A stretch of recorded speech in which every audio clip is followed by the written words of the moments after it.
ફાગણ માસમાં આવતા હોળીના તહેવારને વસંતનો તહેવાર કહેવાય છે। વસંતના આગમનની સાથે જ પ્રકૃતિનું સૌંદર્ય સોળે કળાએ ખીલી ઉઠે છે। તેમાંય કેસુડો સમગ્ર રાજ્યમાં પંચમહાલમાં સૌથી વધુ થાય છે। ત્યારે મનમોહક દેખાતો કેસુડો તેના આયુર્વેદિક ગુણોને લીધે પણ ખૂબ પ્રખ્યાત છે। જોઈએ આ રિપોર્ટ।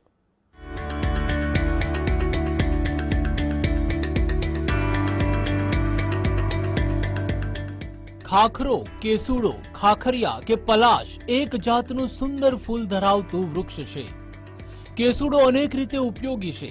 કેસુડાના ફૂલોને પાણીમાં પલાળી રાખવાથી સરસ કેસરી રંગનું પાણી બને છે, જેનાથી હોળી રમવામાં આવે છે। આ નેચરલ હર્બલથી ત્વચાના વિકારો દૂર થાય છે તેમજ શરીરને શીતળતા પણ મળે છે। તેમજ આ વૃક્ષમાં સોમરસનો અંશ હોવાથી કેટલીક ધાર્મિક ક્રિયામાં પણ તેનો ઉપયોગ થાય છે। તેના સૂકા લાકડા યજ્ઞમાં પણ વપરાય છે। આ વૃક્ષ પર સમૂહમાં 3 પાન હોય છે, જેમને બ્રહ્મા, વિષ્ણુ અને મહેશ તરીકે મનાય છે। પંચમહાલ સહિત આસપાસના વિસ્તારોમાં હોળી પહેલા ઉગી નીકળતા કેસુડાના ફૂલ માત્ર તેના રૂપથી જ વખણાય છે તેવું નથી। કેસુડો તેના ઘણા બધા આયુર્વેદિક ગુણોથી પણ ઓળખાય છે। ઔષધીય ગુણોની વાત કરીએ આપણે તો કેસુડાને પરમ પિત્ત સામક કીધેલું છે।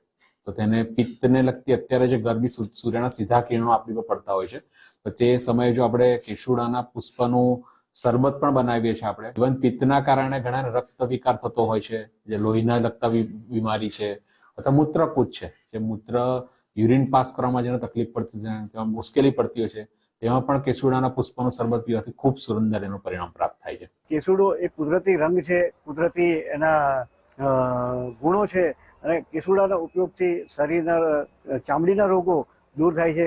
કેસુડાના પાનથી પણ એના શરીરના બીજા રોગો પણ દૂર થાય છે। પેટની અગ્નિનું પણ શમન થાય છે।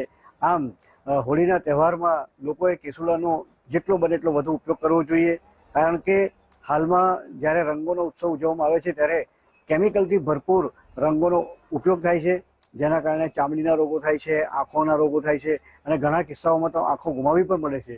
માટે સૌને વિનંતી છે કે કેસુડા જેવા કુદરતી કલરનો ઉપયોગ કરે।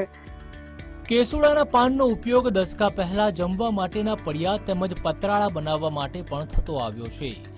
કેસુડો મૂળ આયુર્વેદના ગુણોનો ભંડાર હોય ગોધરાના સાર્વજનિક કોમર્સ કોલેજના વિદ્યાર્થી અને વિદ્યાર્થીનીઓ સહિત અધ્યાપકો પણ આ વખતે હોળીને કેસુડાના રંગથી જ ઉજવવાના છે। સાર્વજનિક કોમર્સ કોલેજમાં આ વખતે જે હોળીનો કાર્યક્રમ થવાનો છે તેમાં અમે નક્કી કર્યું છે કે અમે કેસુડાના રંગનો ઉપયોગ કરશું, જેનાથી અમારા ત્વચાના જેટલા રોગો હોય એ બી દૂર થાય। તે આપણા રક્ત માટે બી સારું કહેવાય છે। તે કેટલીક બીમારીઓનો બી ઉપચારમાં મદદરૂપ થયો છે। મેં મારા પ્રિન્સિપલ સરને પણ વિનંતી કરી અને મારા કોમર્સ કોલેજના વિદ્યાર્થીઓને પણ વિનંતી કરી છે કે આપણે આ વખતે સૌ કેસુડાના ફૂલોથી જ હોળી રમીશું, કારણ કે તે આયુર્વેદિક છે અને તેનાથી આપણી સ્કિનને કોઈ જ સાઇડ ઇફેક્ટ થતા નથી, પરંતુ તેનાથી આપણને ઘણા બધા ફાયદાઓ થાય છે, જેમ કે આપણા શરીરની ગરમીઓ જતી રહે છે, પ્લસ આપણને ચહેરાનો નિખાર વધી જાય છે। એટલે આ વખતે અમે સૌએ નક્કી કર્યું છે કે અમે સાર્વજનિક કોમર્સ કોલેજમાં કેસુડાના ફૂલોના રંગોથી જ અમે રમીશું। પંચમહાલનો આદિવાસી સમાજ કેસુડાને આદિવાસી સમાજનું ફૂલ ગણાવે છે, કારણ કે ફાગણ મહિનામાં ખેલતા કેસુડાના ફૂલ હોળી અને શુભ પ્રસંગોએ તોરણ અને શુભ શકન માટે પણ વપરાય છે। તો સાથે જ આરોગ્ય માટે અતિ લાભદાયક હોય તેના વેચાણ થકી પણ પૂરક આવક મેળવી શકાય છે। નામદેવ પાટીલ, ગુજરાત ફર્સ્ટ, પંચમહાલ।